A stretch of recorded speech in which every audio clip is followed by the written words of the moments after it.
Hola, ¿cómo andan? Es raro esto de comer y hablar y parar, es una cosa. Me decían que parece un bar mitzvah, ¿es cierto eso? ¿No? Paro, bailan, vuelven. Eh, Como sé seguro que después todas las preguntas van a ser Macri, Cristina, Sibel Presa y toda esa historia, quiero usar estos 20 minutos para algo que por lo menos me parece un poco más entretenido, que es, voy a hablar un segundo de historia argentina. Por lo menos para que podamos ver si todo esto que nos pasa por algo o viene de algún lugar, porque nosotros hablamos de nosotros mismos como si fuéramos un grupo de suizos parlamentaristas y no somos eso. Les cuento algunas cosas que nos pasaron en la historia que a lo mejor explican algo de lo que nos pasa hoy. Miren, por ejemplo, se duda sobre la verdadera fecha de fundación de Buenos Aires. ¿Sabían eso? Durante muchísimos años se dijo que era 1535, hasta que un día, a principios del siglo XX, Eduardo Madero, el autor del proyecto del puerto, estando en España, encuentra documentos que dicen que en 1535 Pedro de Mendoza estaba en España y no había Iberia. Entonces, a partir de ahí, los historiadores acordaron que se fundó Buenos Aires en 1536. Si yo le pregunto a cualquiera que hable de la segunda fundación, con naturalidad me hablaría de la segunda fundación. Porque repetimos pavadas del colegio sin pensarlo. Piensen un segundo, ¿algo se puede fundar dos veces? ¿Y por qué todos hablaríamos de la segunda fundación? ¿Quién nace dos veces? No se puede nacer dos veces. O sea, repetimos una pavada desde hace 50 años sin pensar lo que estamos diciendo. Lo que funda en verdad Mendoza es un fuerte, no es una ciudad. Para ser ciudad, en aquella época, una ciudad tenía que tener cabildo. Y Buenos Aires recién tiene cabildo en 1580. ¿Saben cuál es el primer dibujito, el primer cuadro? Ahí está Hugo Sigman, que le gustan los cuadros. El primer cuadro de Buenos Aires es un grabado de un cronista que se llamaba Ulrico Schmidl. ¿Y saben qué muestra? Una escena de canibalismo.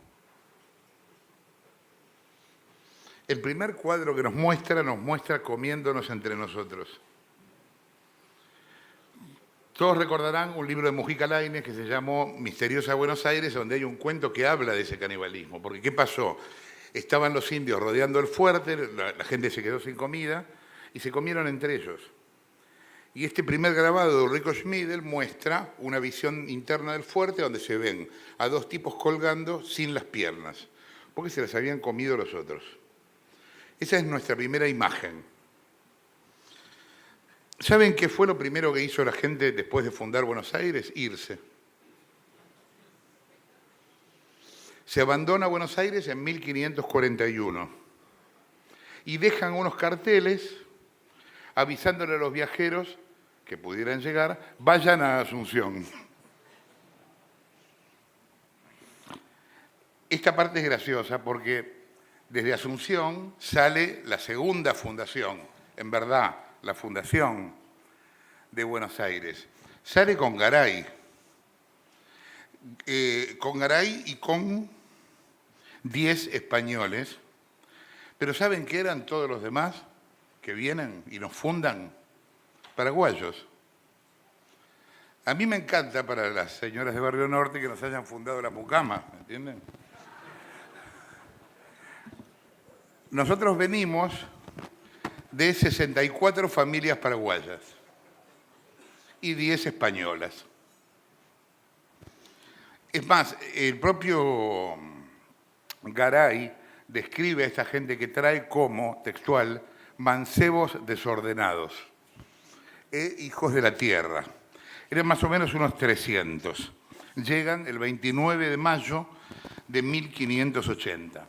Ustedes dirán, bueno, debe haber actas de la fundación.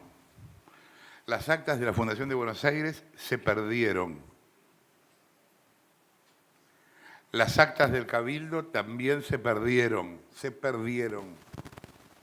No están hoy. ¿Saben qué día Garay repartió tierras? Esto es muy gracioso y es muy casual. un 17 de octubre. ¿No es genial? El 17 de octubre de 1580, Garay reparte solares, reparte las tierras del lugar. Te daban un cuarto de manzana en el centro de lo que iba a ser la ciudad y una manzana al borde del ejido, al borde del límite. ¿Saben qué pasó después? Semanas después, la gran mayoría se fueron también. Hay actas del Cabildo. Increíblemente, yo escribí un libro hace años que se llamó Argentinos, ¿no? Que es un libro de historia, que tardé 7 años en escribir y en realidad 7 años podría haber tardado 50 porque es inagotable. O sea, lo que pasa es que en un momento paré y digo, bueno, tengo que escribirlo, porque si no, no iba a salir nunca. La repercusión de ese libro fue increíble porque vendió 500.000 de ejemplares.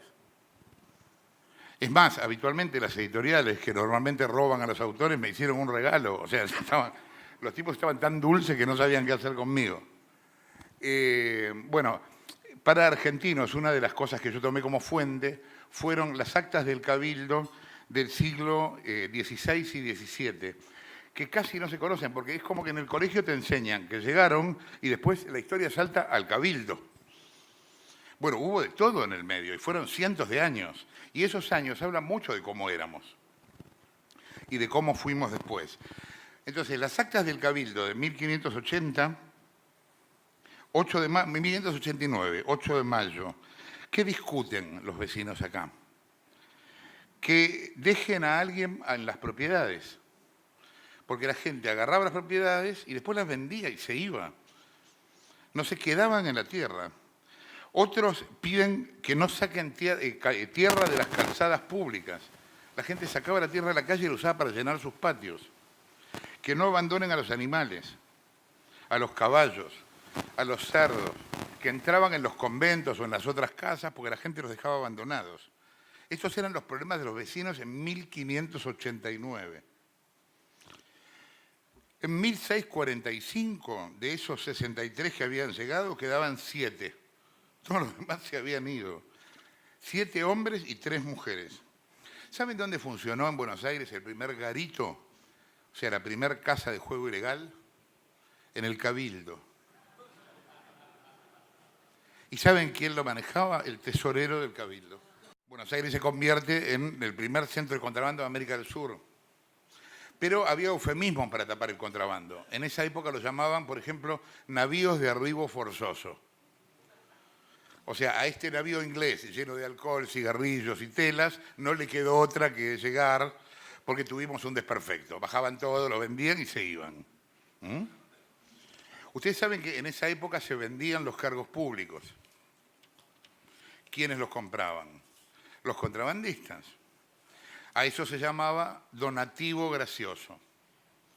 Era un donativo que se le hacía a su majestad para comprar el cargo de virrey o de cualquier otra cosa. Eso empezó en la época de Felipe II. Y el puerto crecía con los permisos especiales. En teoría estaba cerrado, pero todo el tiempo entraban barcos por excepción. Ya se dan cuenta que hasta en las palabras voy cada vez más hablando de lo que pasa, ¿no? De lo que pasa hoy, en los últimos 100 años. Escuchen una crónica de la época. Dice, todos son mercaderes de acá, todos son mercaderes, perdón, que acá no es mengua de nobleza. Vemos varias transformaciones. El hombre comienza a trabajar aquí como marinero o carpintero de navío, dentro de pocos meses se va con su industria y ha juntado alguna plata. Compra yerba o géneros y viaja a Europa, a Chile o a Potosí. Ya vuelve hombre de fortuna. Vuelve a hacer otro viaje y al segundo lo vemos caballero, vestido de seda, galones, espadín y peluca. Luego lo vemos oficial real o tesorero, alcalde o teniente de gobernación. Hablando de temas eternos, escuchen esto. El acta de Cabildo del 27 de febrero de 1589 lamenta que nunca se haya podido controlar el precio de los productos. Según una denuncia de la época, se esconde, se retiene. El 26 de agosto de 1610, el Cabildo nombra una comisión para controlar los precios de sastres, zapateros y herreros. Escuchen esta otra cosa de la época también. Ni bien desembarca un español en Indias, por más modesta que fuera su alcurnia, su primera preocupación es tener uno o varios sirvientes que le eviten el menor esfuerzo físico, hasta el mínimo de ir a buscar un poco de agua para tomar. Podríamos seguir así años. Alguna vez traten de leer la historia del Cabildo. El Cabildo estuvo 300 años en construcción. Lo iban cambiando. El escudo, por ejemplo, nunca hubo un escudo. Hubo 8 escudos. Le iban cambiando el lugar al pajarito o al barco. O sea, esto es parte de donde nosotros venimos. Y esto también, si uno lo analiza desde la historia, marca una cosa con la que convivimos siempre, que es una relación dual con la ley, con las normas, con todo. Es como que hay una ley para nosotros y otra para la gilada. En la historia argentina hubo 125 amnistías, hubo 214 moratorias, hubo 43 estados de emergencia económica. No habría país. Si los 43 estados de emergencia económica hubieran sido reales, no habría país. Estaría todo quemado. Imposible. 43 estados de emergencia económica. Hubo 17 pagos por única vez. Hubo 49 pagos únicos y definitivos. Pensemos, ¿quién es nuestro héroe desde el punto de vista de la poesía o de la literatura? Martín Fierro, ¿no? Un desertor. ¿Cuál es nuestro juego nacional? El truco, que está basado en el engaño, ¿no? No en la habilidad, necesariamente. A ver, yo no creo que todo esto sea determinista en el sentido de que todo el tiempo la historia condiciona el presente, pero creo que sí tiene bastante que ver en algunas cosas. Y creo también en algo que después, si quieren, en el diálogo podemos extendernos más, pero en algo que yo llamo enfermedades fundamentales de la Argentina. Y ahora sí ya estoy hablando de hoy, o de los últimos 100 años. Argentina gasta más de lo que gana. Hasta que esto nosotros no lo cambiemos, los problemas básicos de la Argentina no van a cambiar. En cambio, endeudarte con el ANSES y el Central, te vas a endeudar con el Fondo Monetario. Pero no cambia la situación. Vas a seguir tomando crédito para pagar sueldos. Y todo acá, cualquiera que tenga un maxiquiosco sabe que eso es un error. Si estás endeudándote para pagar sueldos, estás en un problema. Y después otra cosa, que es que pensamos de una manera mágica que los cambios se producen rápido. Y ningún cambio verdadero es rápido. Los cambios son lentos porque los cambios llevan trabajo. Acá hay una elección el 30 de octubre y el 1 de noviembre estamos... ¿Y? ¿Y qué? ¿Qué querés que cambie? O lo pregunto al revés. ¿Qué hicimos para que cambie?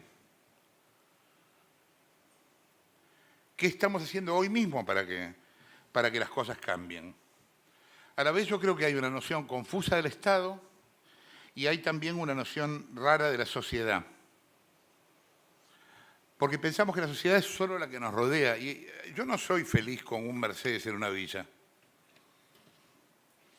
Pero muchas veces en Argentina actuamos como felices con un Mercedes en una villa. Y no pensamos en el alrededor.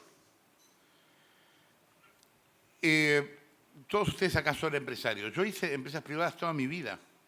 Yo trabajé para el Estado solamente cuando tenía 14 años, que fui cronista en Radio Nacional. Después hice diarios privados, programas de televisión privados, programas de radio privadas, etc.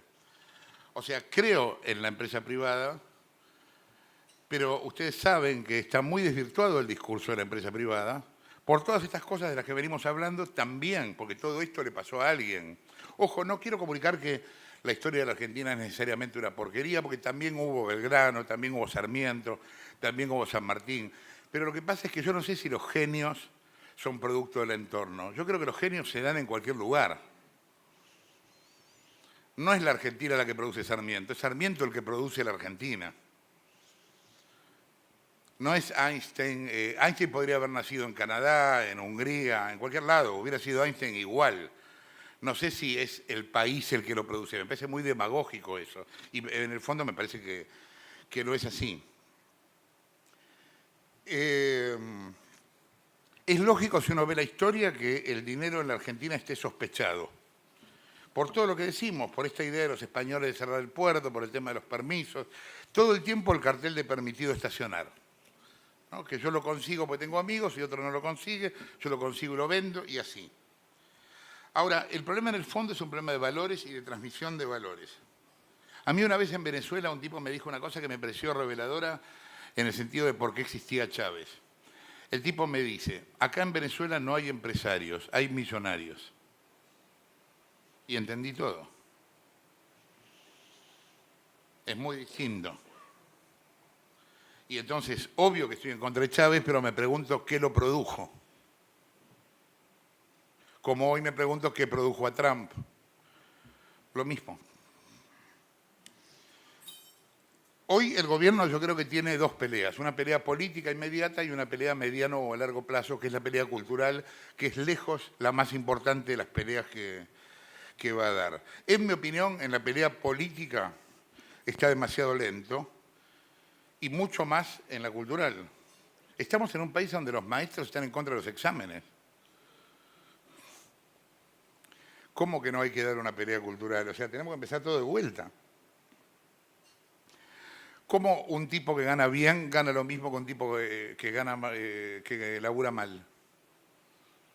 Estoy hablando, me da esta vergüenza decirlo, son cosas tan obvias, pero que acá parecen novedosas, ¿no?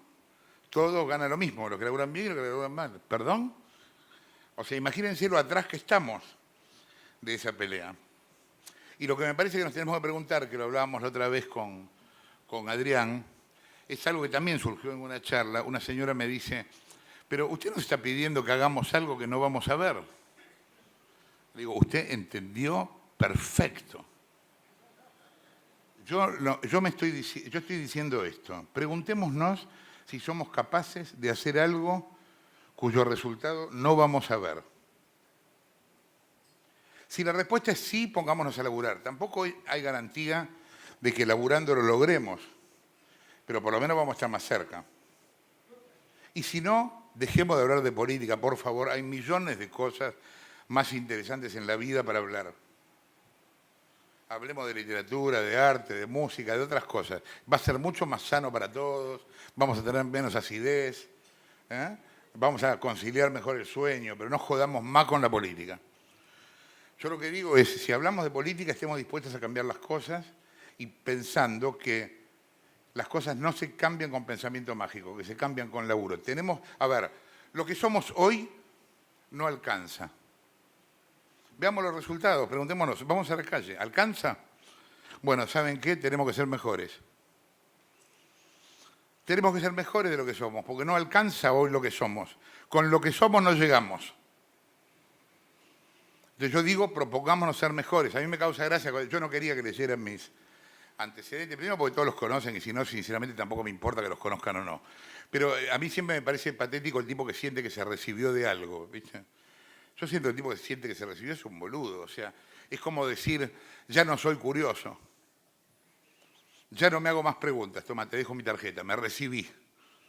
Uno nunca se recibe de nada, la vida es inagotable, la cantidad de cosas que uno no sabe son increíbles y evidentemente lo que somos hasta hoy no nos alcanzó.